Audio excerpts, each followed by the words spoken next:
Aleluia. Abra sua Bíblia na Epístola de Paulo a Tito, capítulo 1. Epístola de Paulo a Tito, no capítulo 1, depois de Timóteo, lá no final da Bíblia. Nessa igreja não projetamos o texto no telão para sempre estar motivando você a trazer consigo a sua Bíblia e aprender a manuseá-la. Faremos a leitura usando a nova versão internacional, NVI.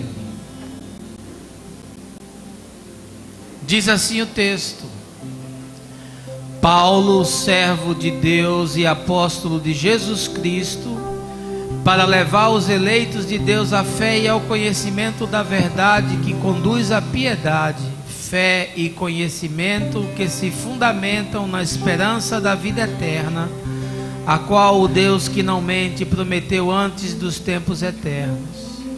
No devido tempo ele trouxe à luz a sua palavra por meio da pregação a mim confiada por ordem de Deus nosso Salvador. A Tito, meu verdadeiro filho, em nossa fé comum, graça e paz da parte de Deus e de Cristo Jesus nosso Salvador. A razão de tê-lo deixado em Creta foi para que você pudesse pôr em ordem o que ainda faltava e constituísse presbíteros em cada cidade, como eu o instruí. É preciso que o presbítero seja irrepreensível, marido de uma só mulher, e tenha filhos crentes que não sejam acusados de libertinagem ou de insubordinação.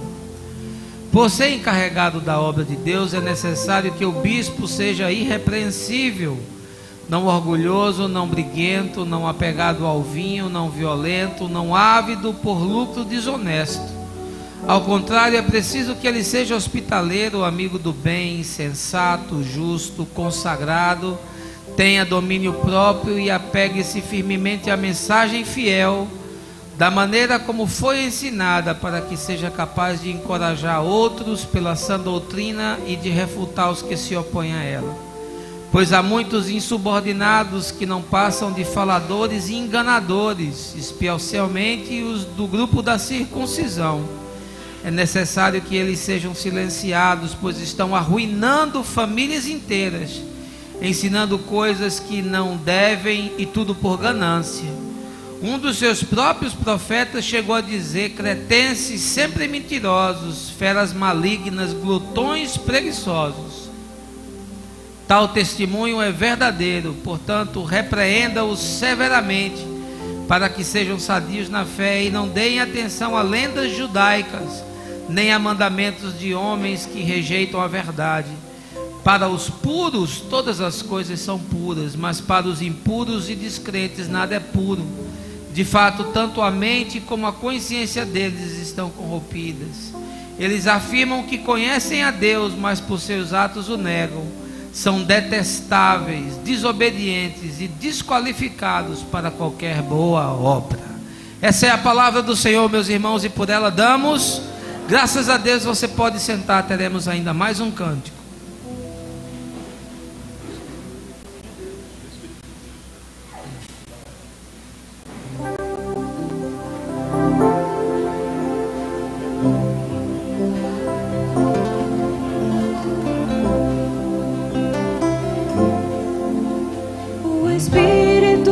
De Deus está aqui, operando em nossos corações, trazendo sua vida e poder, ministrando sua graça e amor. Os feridos de alma são curados, os cativos e oprimidos livres são, os enfermos e doentes são sarados,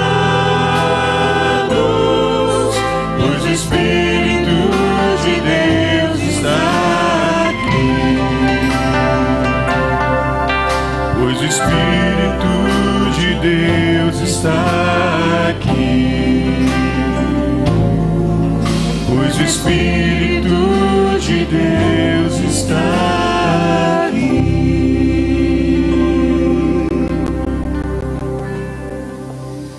Amém. Que bom tê-lo aqui essa manhã conosco. Seja muito bem-vindo no nome santo e precioso de Jesus Cristo. É um privilégio para nós que você possa estar aqui cultuando ao Pai juntamente conosco. Todas as vantagens têm o seu imposto. Ralph Waldo Emerson, escritor, filósofo e poeta americano do século XIX. Uma das afirmações mais pertinentes que eu aprendi na minha vida está no livro de Eclesiastes e pauta o seguinte: o que foi, tornará a ser.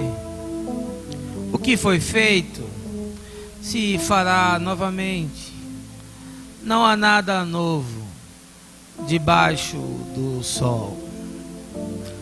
De fato, não raro, a saga humana sobre a Terra parece uma repetição de acontecimentos do passado, os quais, repaginados, passam a se constituir a realidade do presente. É assim, dessa forma, que eu percebo o que está acontecendo com a igreja evangélica no Brasil e em algumas partes do mundo. O momento que vive, na minha análise, extremamente delicado, pode ser visto como a reedição de outros fenômenos socio-religiosos, como, por exemplo, um que ocorreu no século III. Deixe-me lhe falar um pouco sobre ele.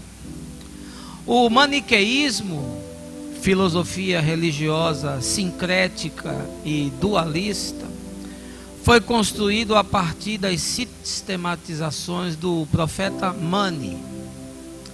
Ele combinou elementos do zoroastrismo, do hinduísmo, do budismo, do judaísmo e do cristianismo e criou a sua própria religião. Surgido inicialmente na Babilônia e na Pérsia, o maniqueísmo logo chegou ao Império Romano, arregimentando um sem número de adeptos. Tinha como característica central a antiga ideia da eterna luta entre o bem e o mal, ou entre Deus e o demônio. Para Mani, o mundo material havia surgido a partir da fusão entre o reino da luz e o reino das trevas, e era essencialmente mal. Assim, para redimir os homens de suas existências imperfeitas, os pais da justiça haviam vindo à terra. Mas como sua mensagem se deturpara, Mani fora levantado como o Paráclito, uma linguagem para você compreender melhor, como um consolador, alguém que reanima, prometido por Cristo, com vistas a alcançar os eleitos através de mistérios que só foram revelados a ele. A partir daí, práticas das mais distorcidas e bizarras foram executadas, todas em nome de Deus. Agora pare um instante. Abstraia tudo isso. Volte o seu olhar para a igreja evangélica em nossos dias. Eu tenho a convicção de que, se você detiver um pouco de conhecimento bíblico e de história, não será difícil perceber a incrível coincidência entre as práticas maniqueístas e as que representam essa corrente do cristianismo. Os evangélicos em nossos dias são um povo extremamente sincrético, que dilui no mesmo caldeirão crenças das mais diversas, confissões, doutrinas, dogmas, filosofias, as quais buscam representar aquilo que pensam eles ser o evangelho. Também de forma semelhante, o dualismo evangélico é algo preponderante, ou seja, essa separação entre bem e mal que aparece, por exemplo, nas definições do que é sacro versus o que é existencial. Tome, por exemplo, o que acontece no terreno da música. É unanimidade entre evangélicos a existência da música cristã, seja ela sacra ou gospel, e da música dita do mundo, ou seja, aquela que, segundo eles, não procedeu de inspiração divina. O fim do maniqueísmo se deu com a morte de seu líder em 270 na Pérsia, vítima de crucificação após ser julgado como herege pelo imperador Diocleciano. O movimento logo se diluiu e deixou de existir. Mas quando eu olho para o que está acontecendo hoje entre os evangélicos, logo me vem à mente tratar-se de uma reedição aprimorada do maniqueísmo de Mani. Para reforçar de forma material o que estou dizendo, trago-lhe o que aconteceu nessa madrugada, enquanto postava algumas notícias na internet, e me deparei com um cartaz que fazia uma conclamação para um evento de uma grande denominação evangélica de nosso país. Nele estava dito o seguinte: domingo da dose mais forte. Venha nesse domingo receber a dose mais forte e dá-la a beber a um familiar, amigo ou conhecido, para que haja libertação de todos os vícios. Quando eu vi aquilo, eu não me contive e compartilhei a mensagem com o seguinte comentário: de fato é dose mesmo, e nós temos de aguentar mais essa. Logo em seguida percebi o surgimento de um comentário de alguém que afirmava: diga isso para os milhões que foram libertos dos vícios na igreja tal. E sem pestanejar, de pronto, eu fiz algo que raramente executo: responder uma crítica. E escrevi assim: prezado amigo, mostre-me onde encontro tal prática nos evangelhos e em Jesus, que passarei a adotá-la imediatamente. Usando sua lógica, se alguém disser que se bebermos sangue de galinha, os viciados em crack serão libertos, devemos fazer tal coisa? Ora, além de sua igreja, eu já vi muita gente ser liberta de vícios no candomblé. Devemos então simbiotizar o evangelho com as crenças das religiões afro-brasileiras? E aqui fique claro, não estou falando de forma pejorativa, mas apenas afirmando que uma coisa é diferente em essência e substância da outra. O que temos nesse simples fato?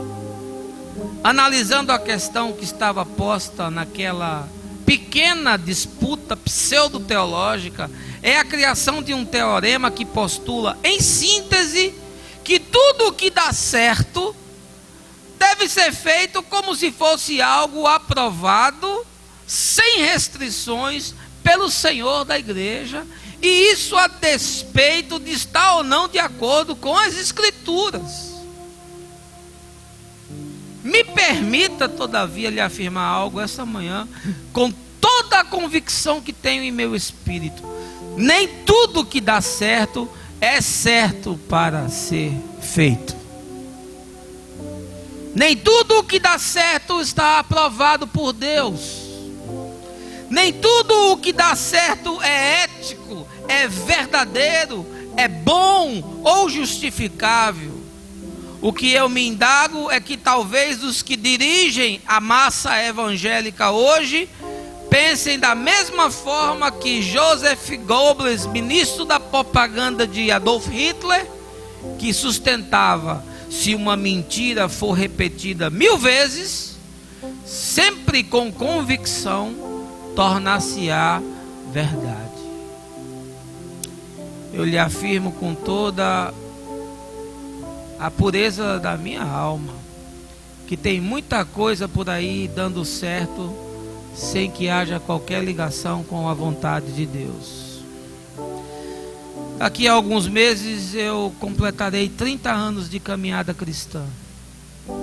Durante esse tempo assisti a muitos modismos, ventos de doutrina, ao surgimento e morte de diversas teologias e moveres, ao nascimento e ocaso de denominações e seus apóstolos e bispos, mas confesso que nos últimos 5 anos a coisa se tornou para além de toda a imaginação.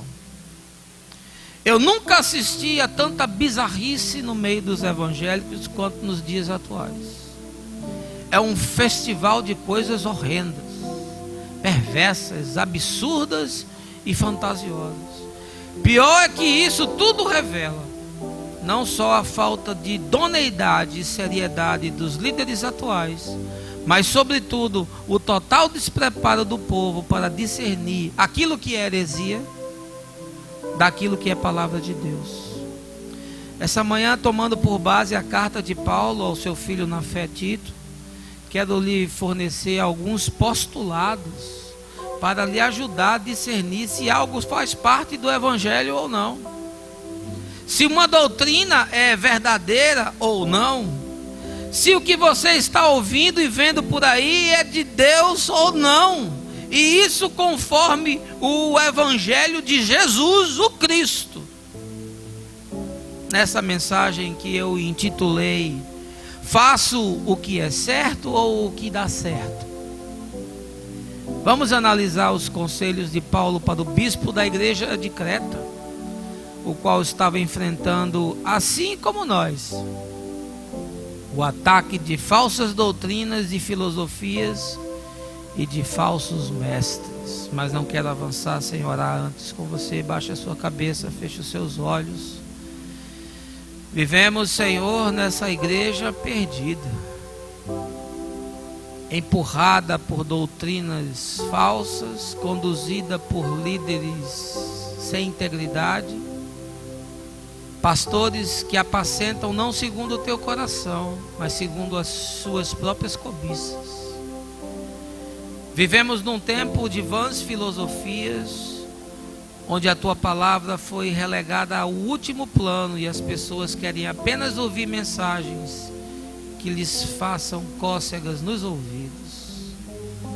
Vivemos talvez o tempo dito na carta a Timóteo, onde os homens se apartaram da verdade, não querem nenhum confronto, mas apenas conforto. E é em meio a tudo isso que eu gostaria de pregar o evangelho, Senhor, na sua inteireza, porque eu sei que apenas Ele, em Jesus, é capaz de libertar aquele que está aprisionado pelos grilhões da existência. Com o perdão dos nossos pecados, dá-nos a tua paz, por Cristo nosso Senhor. Amém. Queridos, a carta de Paulo ao seu filho na fé Tito está entre as epístolas pastorais, como também é o caso de 1ª e 2ª Timóteo, um outro discípulo. Os teólogos são quase unânimes em afirmar que a datação desses escritos se situa entre os anos 61 e 64 da era cristã, e que provavelmente o local tenha sido a Macedônia. Quando lemos o texto de forma mais aplicada, logo percebemos tratar-se de orientações para Tito, certamente bispo da igreja de Creta, quanto a várias questões que ele estava enfrentando nas diversas congregações ali existentes.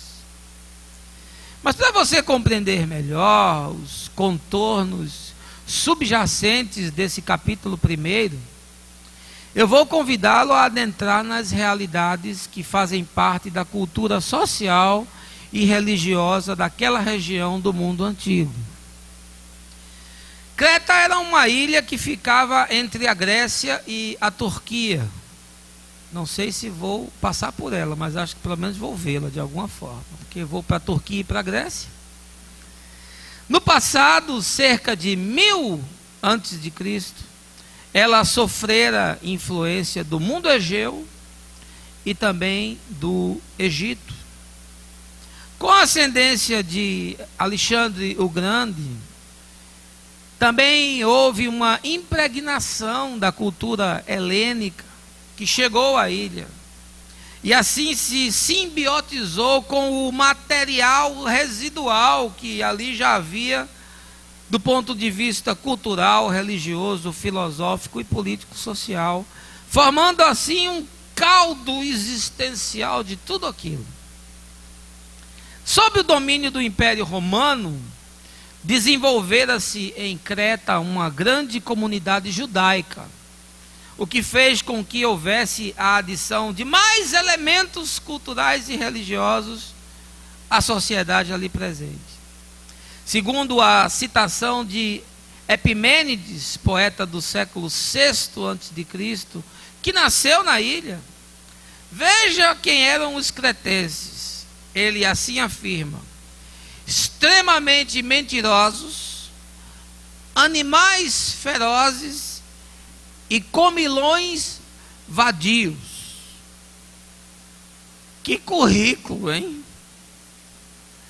Diante desse resumo breve, agora eu quero levá-lo a se encontrar com a figura de Tito, que é um bispo da igreja que está nessa região, e com Paulo, que é o seu mestre e o seu tutor na fé. Por causa dos crescentes problemas que ali estavam acontecendo, Paulo enviou a carta a Tito para que ele pudesse pôr ordem na igreja. E isso você já percebe no verso 5 do capítulo 1 que nós lemos há pouco. Agora vamos analisar a situação como um todo. Tito estava diante de uma cultura sincrética, ou seja, que misturava muitos saberes e muitas convicções religiosas e muitos sentir, e que havia simbiotizado, ou seja, misturado a partir de diversas dominações e influências que a região sofrera ao longo dos séculos, todo esse material. Ora, nós sabemos que naquele período estavam vigentes, por exemplo, as correntes filosóficas gregas dos estoicos e dos epicureus, as crenças gnósticas, juntamente com os cultos de mistérios egípcios, o ascetismo dos essênios, além dos judaizantes, que era uma seita judaica que realizava intensa oposição à fé cristã, tentando conduzir os fiéis de volta aos fundamentos da religião de Israel. Veja que mundo é esse. Além de toda a influência que eles já tinham do passado, agora ainda se soma toda a influência do presente.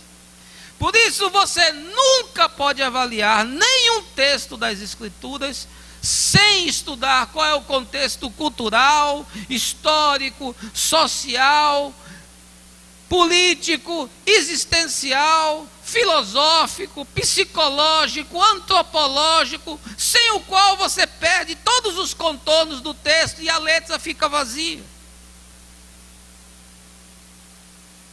Ou seja, em resumo, diante de tantas influências, Tito precisava de elementos que fossem capazes de lhe dar subsídios para discernir o que era de Cristo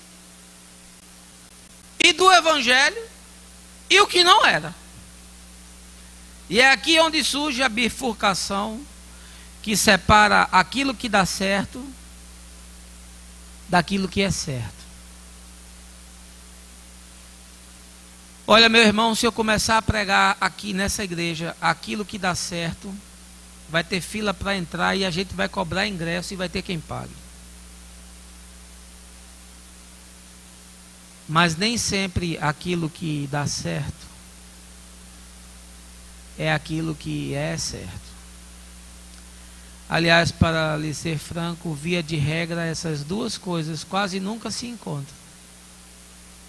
Por isso eu estou mais preocupado em pregar para você o que é certo e desprezar o que dá certo, a despeito de toda a tentação de encher a igreja. Mas eu estou decidido a encher o céu. O que eu desejo fazer hoje é lhe repassar esses subsídios, conforme explicitado no texto, para que você possa discernir por si só aquilo que é de Deus daquilo que não é. Portanto, vamos aos elementos que lhe darão a possibilidade de averiguar se o que está sendo pregado é ou não é o Evangelho de Jesus Cristo.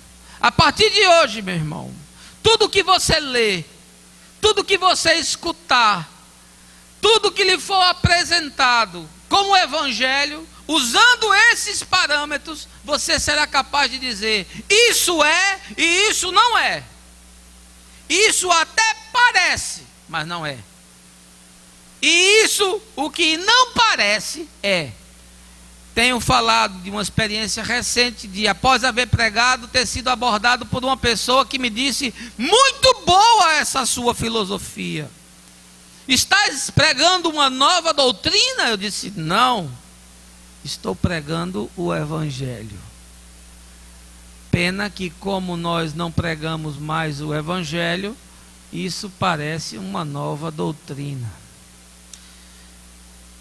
Você quer saber se o Evangelho que está sendo pregado é o de Jesus? Em primeiro lugar, ele é quando a pregação conduz os homens ao conhecimento da verdade. Veja aí, Tito, capítulo 1, verso 1, tudo o que vou dizer está no texto. Paulo, servo de Deus e apóstolo de Jesus Cristo, para levar os eleitos de Deus à fé e ao conhecimento da verdade, que conduz à piedade. Toda pregação que conduz os homens ao conhecimento da verdade é o Evangelho. Ele aqui diz logo: sou servo de Deus para levar os homens ao conhecimento da verdade. Pastor, e qual é essa verdade? A verdade é uma só e é muito simples. Deus estava em Cristo, reconciliando consigo mesmo os homens e não imputando a eles os seus pecados. Essa é a verdade. Não há outra. Nada pode ser posto acima disso. O que é a verdade, pastor? A verdade é o Evangelho. Está aqui. Tudo está escrito. Tudo está dito. Tudo está revelado. O que é a verdade? A verdade é a boa nova, é uma boa notícia da graça de Deus. E o que é a graça? A graça é que eu não preciso fazer mais nada. A graça se estabelece quando Jesus grita: Tetelestai, está pago, está consumado. Não tenho mais que fazer nada, não tenho mais que carregar nenhuma neurose, não tenho mais que viver pelas obras, eu não tenho que tentar impressionar a Deus, eu não tenho que correr atrás do prejuízo, porque é teu, diz o cântico, somente teu, todo o trabalho. E o meu trabalho é descansar em ti. Qual é a verdade do Evangelho? A verdade é que eu fui justificado pela fé. Eu que sou iníquo, perverso, eu que sou caído, eu que sou inconsistente, eu que sou interjeição, eu que sou incongruente, eu que sou em parte, eu que sou alguém que ainda não se percebeu na manifestação do que será, fui justificado. E o que é ser justificado, pastor? É ter sido feito justo. Mas você não é justo. Sim, eu não sou justo, mas fui feito justo por quem é.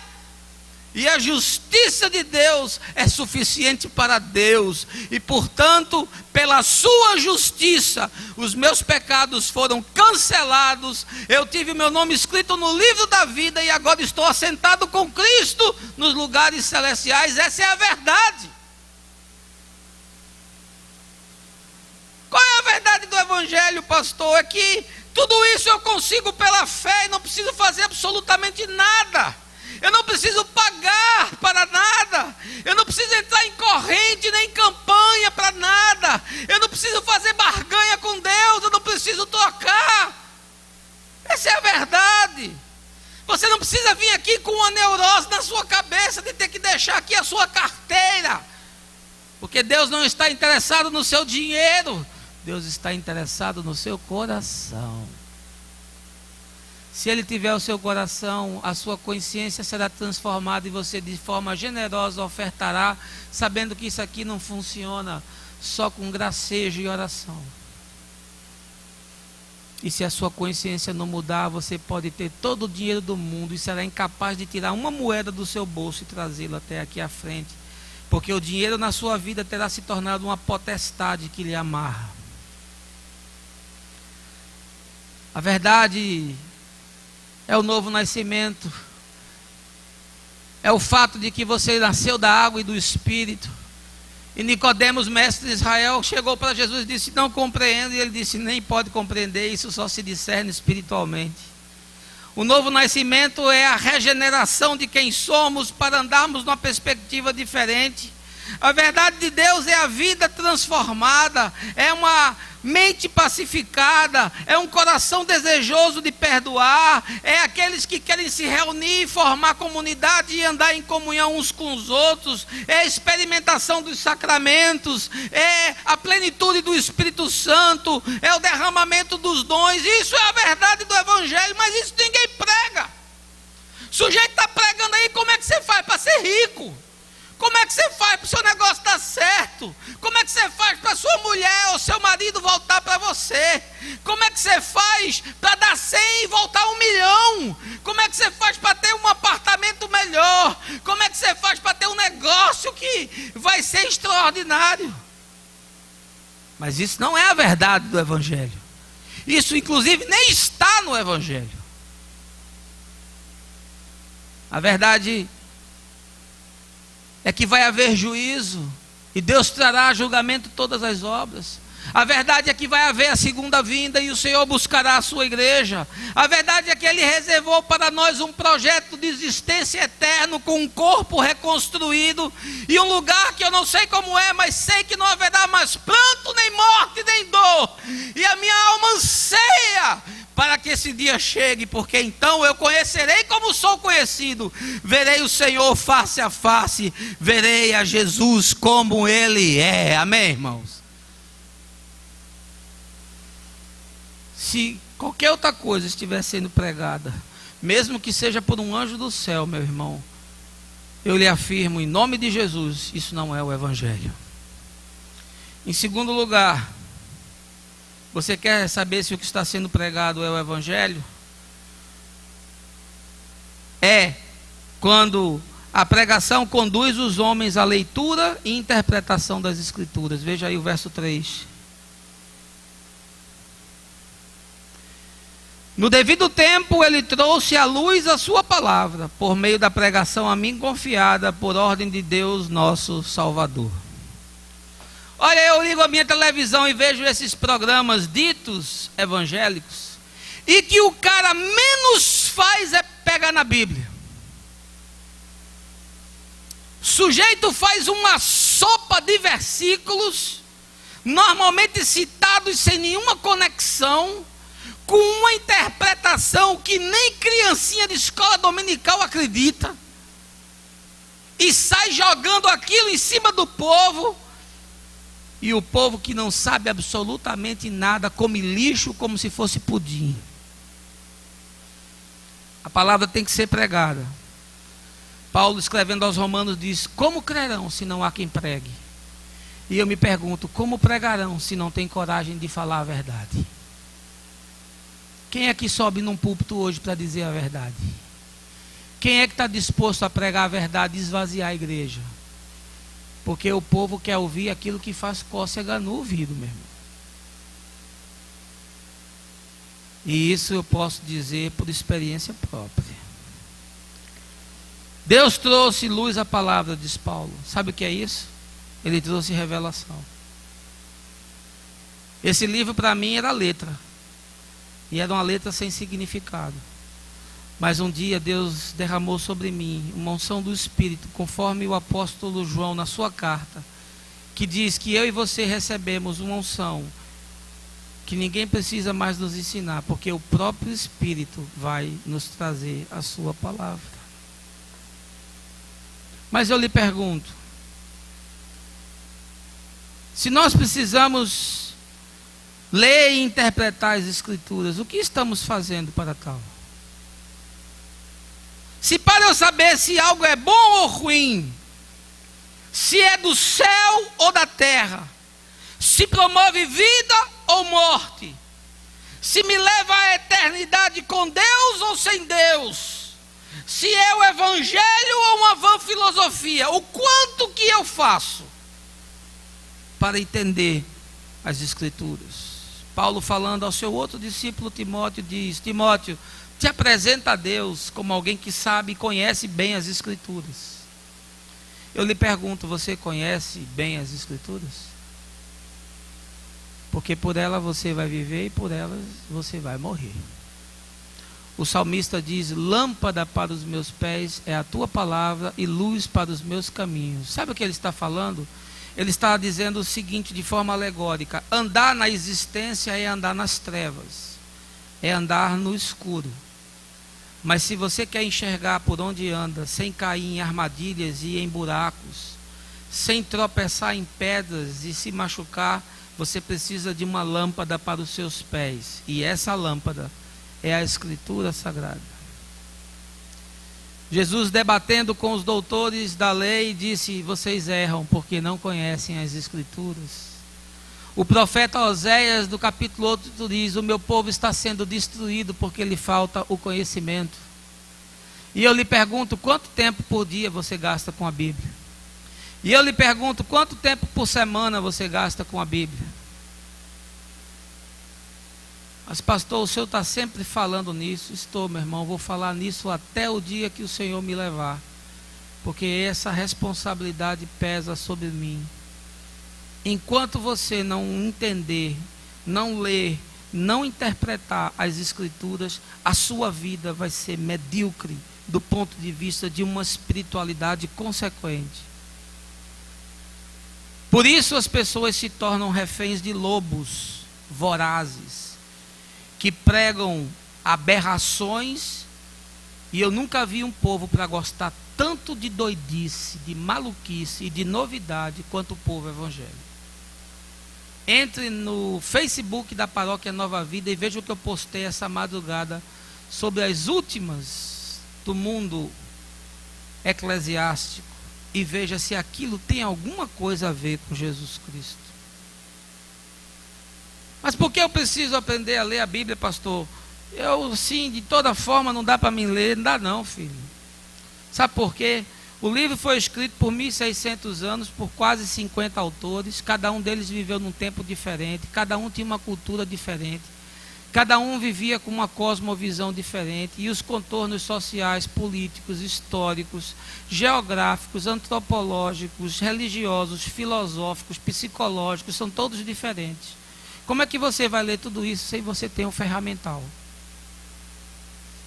A Bíblia está cheia de tipos de linguagem alegórica, semi-histórica, histórica, profética, poética. mítica, como é que você, apocalíptica, como é que você vai ler isso sem discernir qual é o texto que você está lendo? Mas quando a gente chama as pessoas para um investimento, para ler as escrituras, ninguém tem tempo, ninguém quer, todo mundo tem uma prioridade a mais. Sabe por quê? Porque isso não é importante, e aí nunca você vai conseguir discernir o que é evangelho do que não é. Mas se você souber isso aqui, nos primeiros 5 minutos de qualquer coisa que lhe for apresentada, você dirá, isso é de Deus, ou você dirá, isso não é de Deus. Não vai precisar de mim para lhe alertar. Chega de intermediários.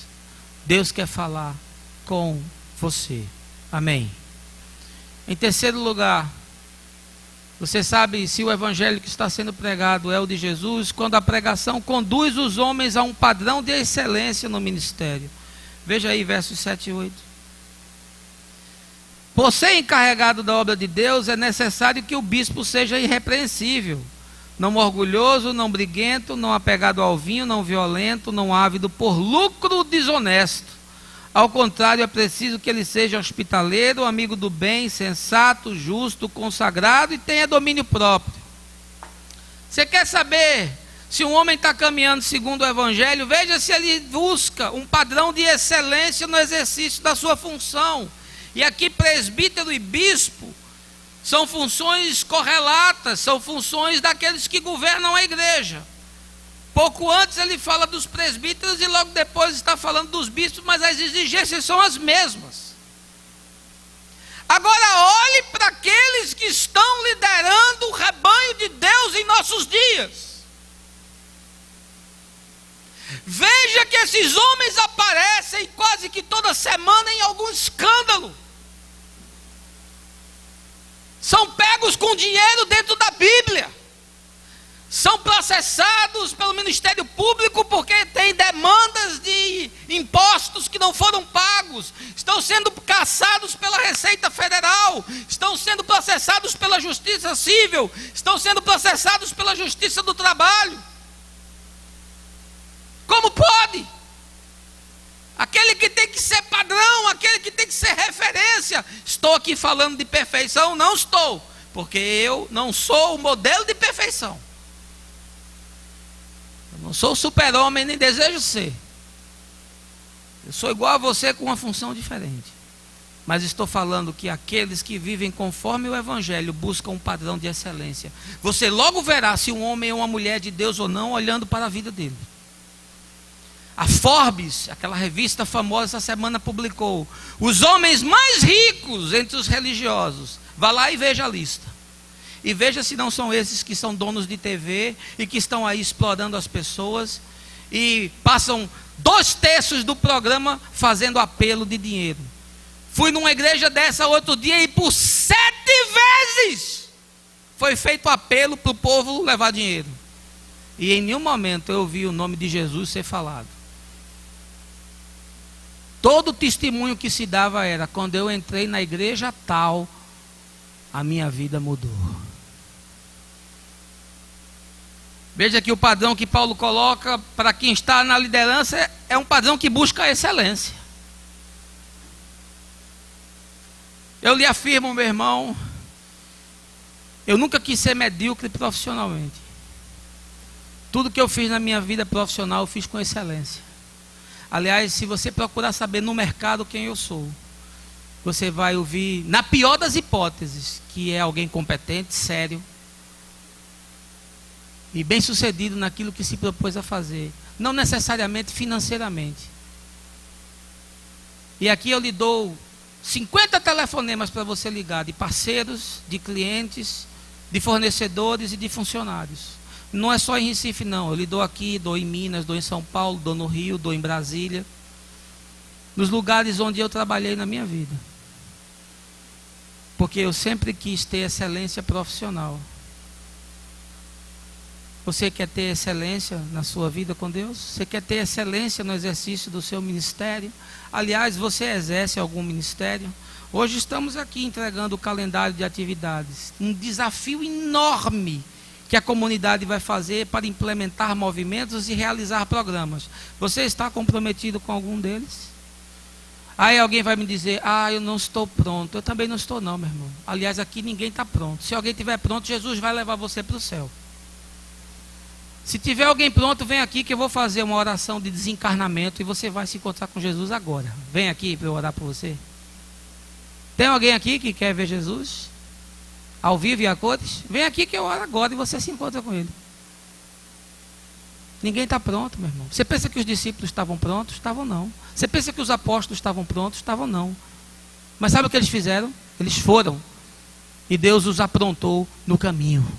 Porque o caminho se faz caminhando. Amém?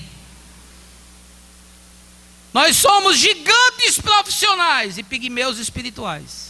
Investimos tudo em ter uma carreira de sucesso e uma vida cristã de fracasso. Sabe por quê? Porque o nosso negócio é aqui e agora. Esse negócio de ressurreição e vida eterna, isso é conversa para boi dormir. Cristão não acredita nisso, porque cristão quer vencer no mundo. É aqui e agora, não é vencer o mundo, é vencer no mundo. E vencer da melhor forma possível. Vencer botando para quebrar. É gente que investe no carisma, mas não investe no caráter. E eu quero lhe fazer uma pergunta. Qual foi o investimento que você fez até hoje na sua vida, no seu ministério? Talvez até você me diga, mas pastor, qual é o meu ministério? Aí vai ficar pior ainda. Porque eu vou ter que lhe dar uma notícia trágica. Se você não tem uma função no corpo, você não é do corpo. Todos os que tem aqui têm uma função. Não há ninguém aqui nesse auditório, essa manhã, que não tenha uma função na igreja. Deus está apenas esperando que você comece a exercê-la. E a minha pergunta é o seguinte: quando é que você vai cair na real? Em quarto lugar, eu quero lhe dizer que o evangelho que está sendo pregado pode ser discernido como sendo ou não de Jesus, quando a pregação conduz os homens a se submeter na íntegra à sã doutrina. Veja aí verso 9. E apegue-se firmemente à mensagem fiel, da maneira como foi ensinada, para que seja capaz de encorajar outros pela sã doutrina e de refutar os que se opõem a ela. Veja o que Paulo está dizendo a ti. Tito, você quer discernir quando é de Deus e quando não é? Preste atenção, tudo que conduz os homens a se submeterem à sã doutrina é de Deus. Tudo que leva eles a fábulas, a invencionices, a mitos, não é de Deus. Primeira coisa que ele diz: apegue-se firmemente à mensagem. Ou seja, ele está dizendo, ame isso, ame, se apaixone por isso, creia nisso, se apegue a isso. Seja Deus verdadeiro e o homem mentiroso se não estiver nisso. Por isso que eu disse ao sujeito lá na internet: me mostre onde está isso na Bíblia, e a partir de amanhã eu começarei a seguir. Segunda coisa que ele diz: não é só se apegar não, é se apegar da maneira como foi ensinado. Vocês estão sendo ensinados. Vocês têm que se apegar da maneira como está sendo ensinado. E aqui eu me sinto muito confortável, sabe por quê? Tudo que eu prego é gravado. E tudo que eu prego está aqui na Bíblia. Você pode confrontar tudo que eu digo. Se você comprar uma mensagem minha, você vai ver lá que cada tópico desse aparece na tela, com o título e o versículo que eu estou usando. Eu não prego mensagem temática, eu só prego mensagem expositiva. Eu não faço aqui sopa de versículos e não condeno quem o faz, porque há um modo de se fazer de forma honesta. Mas eu só prego mensagem expositiva, porque não tem como lhe enganar. Está aqui. É só uma questão de interpretação. Ele diz: pregue, se apaixone, mas pregue da maneira como foi ensinado. Eu estou pregando do mesmo jeito de Paulo.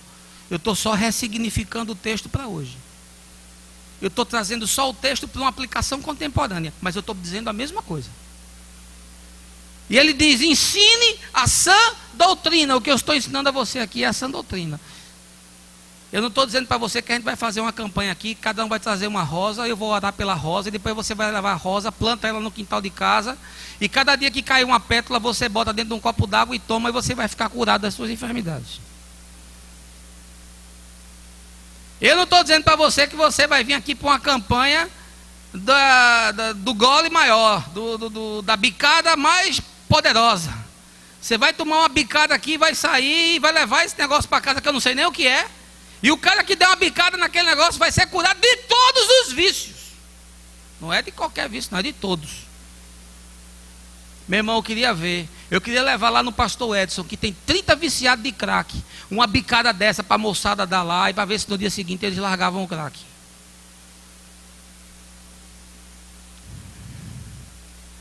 E mais, Paulo diz que essa pregação tem que refutar pessoas e filosofias que são opostas a ela. Veja lá o final do verso 9, o que é que ele diz? Que seja capaz de encorajar outros pela sã doutrina e de refutar os que se opõem a ela. Sabe o que é isso? É quando você vê uma aberração como eu vi, você entra lá e diz, olha, isso aqui não é assim não. Isso aqui que você está falando é idiotice, é doidice, é maluquice e é mentira. E o cara ainda tentou discutir comigo e eu botei umas 3 ou 4 coisas que ele desapareceu. Sabe por quê? Porque ele não tem conhecimento da verdade. Veja, sabe que filosofias são essas? Está aqui, veja o verso 10. Pois há muitos insubordinados que não passam de faladores e enganadores. Isso lhe lembra alguma coisa? Não. Parece com hoje? Não. Isso se parece com... Isso aqui é a Bíblia, meu irmão. Ano 61 depois de Cristo. Eu avancei quase 2000 anos e continua do mesmo jeito. Veja o que ele está dizendo aqui no verso 10. Há muitos insubordinados que não passam de faladores e enganadores. Veja o que ele diz no verso 11. É necessário que eles sejam silenciados, pois estão arruinando famílias inteiras, ensinando coisas que não devem, e tudo por ganância. Isso parece com alguma coisa dos nossos dias? Não. Você acha alguma semelhança entre o que eu estou lendo e o que está acontecendo hoje? Não. Famílias inteiras sendo destruídas por causa de pregações de gente maluca, por causa de profecia de profeta louco, doido, varrido, oráculos, vendilhões, boa cumba. Tem macumba? É evangélico que faz boa cumba, mas é macumba do mesmo jeito, meu irmão. É coisa de gente maluca. Porque não está nas escrituras, porque não é provado. A Bíblia diz, proveis profecias. Pastor, você é contra a profecia? Sou não. Mas não me venha dar profecia na carne não, porque eu digo na sua cara. Se você vier me dar uma palavra profética, dê, mas que seja de Deus. Porque se for da carne, eu vou lhe dizer na mesma hora, eu vou lhe dizer, olha, meu irmão, isso não vem de Deus não. Porque a Bíblia diz, proveis as profecias. Mas ame o profeta às vezes se engana. Eu amo o profeta, mas eu desprezo a profecia. E quantas famílias eu já vi arrasadas por causa de profecia? Está aqui o texto nos falando. E que eles fazem isso por ganância. Alguma semelhança com hoje? Não, meus irmãos. Vocês estão achando parecido com hoje? Pastor andando de jatinho. Você imagina Jesus andando de jatinho? Você imagina Paulo andando de limusine? Mas esses que estão aí estão assim. E mais, ele diz aqui no verso 14: não deem atenção a lendas judaicas, nem a mandamentos de homens. Olha, você tem visto lendas sendo pregadas na TV? Não. Ou só sou eu que estou enxergando isso? Você tem visto coisas aí que são mandamentos de homens, ou só sou eu que estou vendo isso? Está aqui, ó. Eu não estou inventando não. Está aí na sua Bíblia também. Sabe o que é isso? Isso é o seguinte, que é discernir o que é evangelho e o que não é. Quando a pregação é o evangelho, ela conduz os homens a se submeter na íntegra à sã doutrina. É simples, não há mistério. Mas o que nós temos hoje? Nós temos um bando de crianças que são levadas de um lado para outro por causa de todo vento de doutrina. Essa é a verdade. Em quinto lugar, você quer saber se o que está sendo pregado é evangelho ou não? Veja aí. É evangelho quando a pregação conduz os homens a uma ressignificação da consciência. Verso 15. Estou descascando o texto todinho para você. Para os puros, todas as coisas são puras, mas para os impuros e descrentes, nada é puro. De fato, tanto a mente como a consciência deles estão corrompidas. Quer saber se é evangelho ou não? É fácil.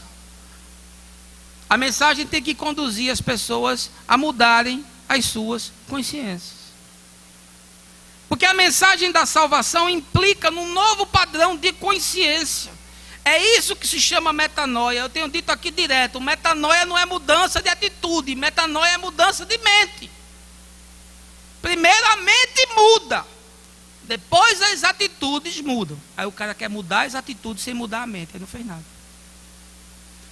É você construir uma vida por uma nova matriz de valores. São novos conteúdos. Aí você olha para a vida como se você tivesse com uma lente diferente. Aí você olha e diz, agora eu estou entendendo. Agora eu estou enxergando. Porque a sua matriz de valores foi alterada. Pastor, e onde está a matriz de valores? Está aqui, no Evangelho, é só você ler. O que fazia, você não faz mais.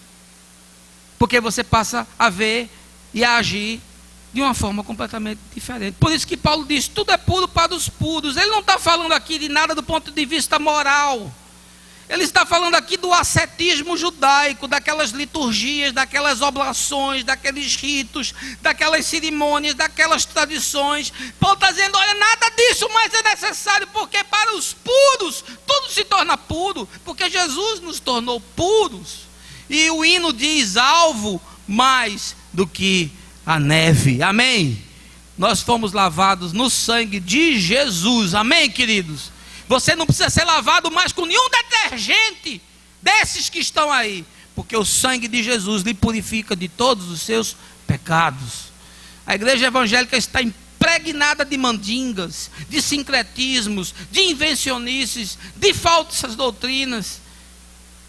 E é por isso que na carta aos Romanos o apóstolo nos diz, transformai-vos pela renovação da vossa mente, para que experimenteis qual seja a boa, perfeita e agradável vontade de Deus. Ou seja, se você não tiver uma mente transformada e os conteúdos do Evangelho não entrarem na sua consciência, você nunca vai experimentar a boa, a perfeita e agradável vontade de Deus. É isso.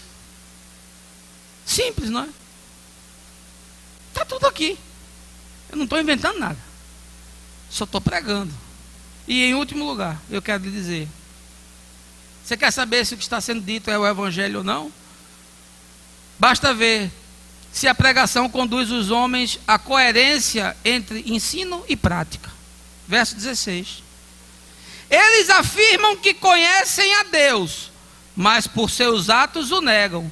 São detestáveis, desobedientes e desqualificados para qualquer boa obra.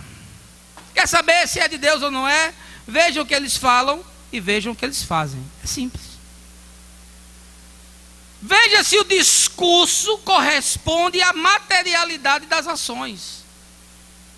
Porque tem que haver coerência entre o ensino e a prática. Tem um apóstolo desses aí, que anda com um chapéu de vaqueiro, eu não sei se ele está imitando Amós, que a Bíblia diz que era boiadeiro, que cura todo mundo, mas ele teve um problema, sabe para onde foi? De helicóptero próprio, está o Albert Einstein, lá em São Paulo, porque curou a todo mundo, mas não pôde se curar a si mesmo, foi logo para o melhor, para o topo. Ora, ele não faz milagre todo dia, porque não se curou a si mesmo, foi procurar os médicos e os remédios.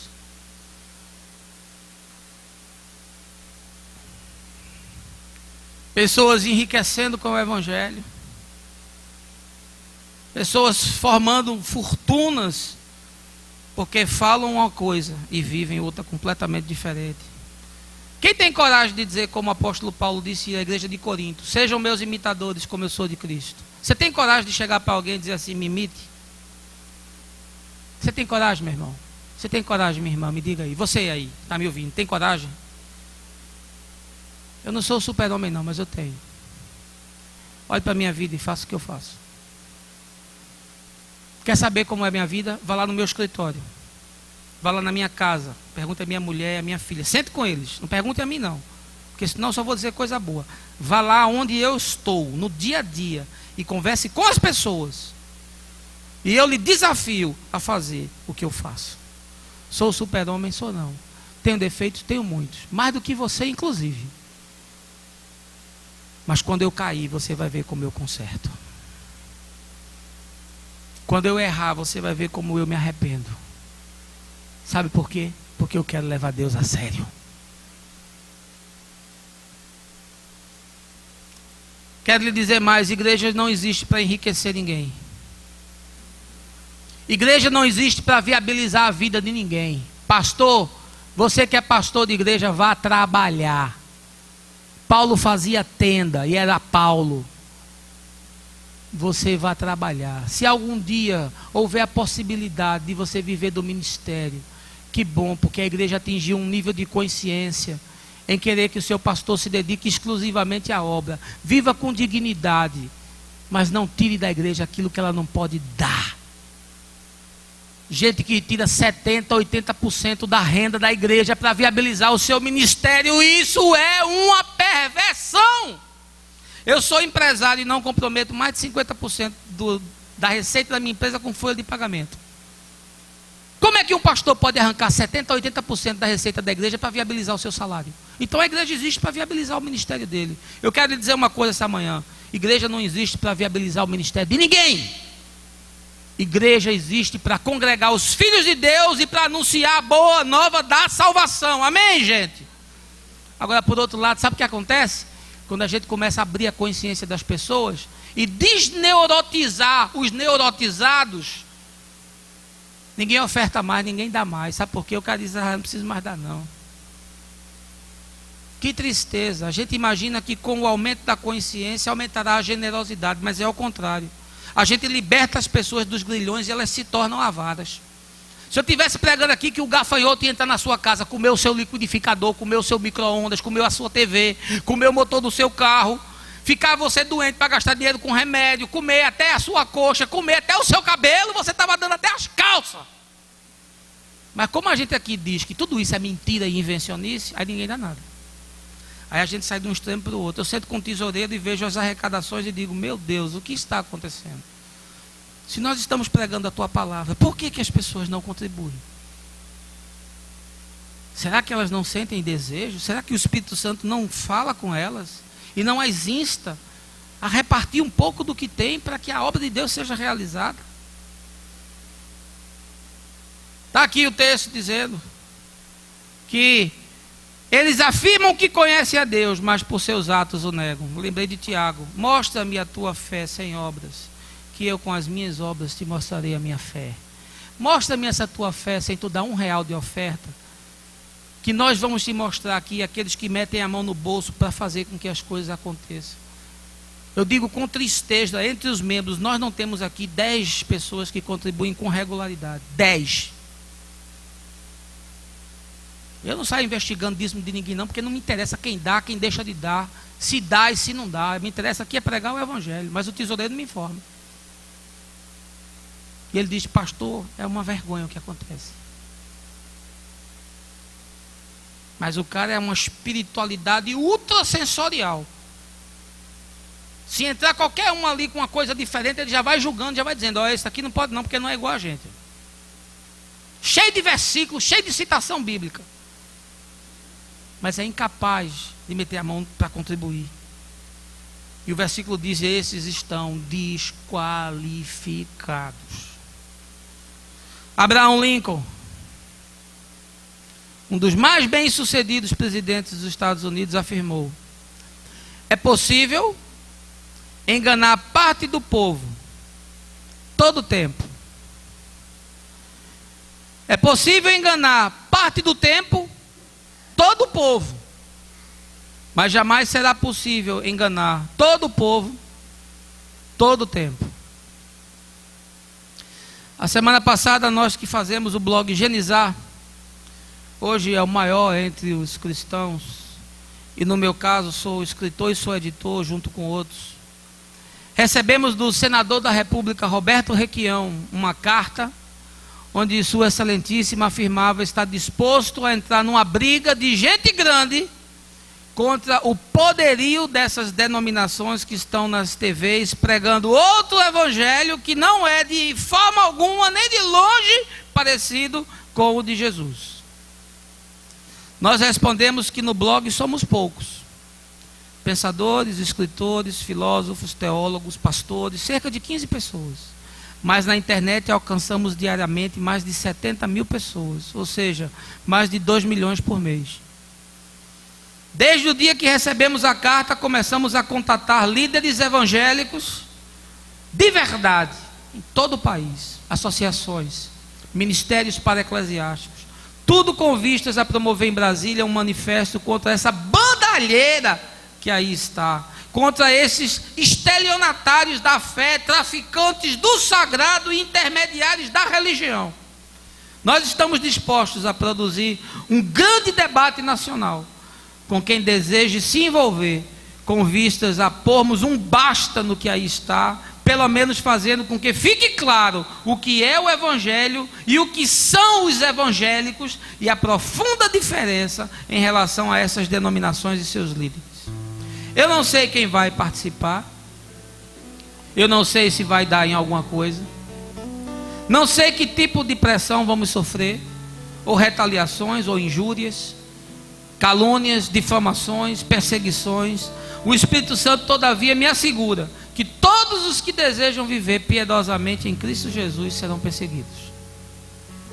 Mas eu estou certo de uma coisa: se nós não clamarmos, as pedras vão começar a gritar. É chegado o tempo de dar um basta a tudo isso. Deus está levantando os seus últimos profetas, e contra a vontade de Deus não há quem possa se insurgir. Eles podem vir contra nós com espadas e lanças, mas nós vamos contra eles em nome do Senhor dos Exércitos, e veremos quem vai ganhar essa briga. Eu não quero terminar os meus dias velho e cansado, sentado numa cadeira de balanço, lamentando por tudo aquilo que eu deixei de fazer, não tendo servido a minha própria geração. Eu quero estar preparado quando chegar a minha hora,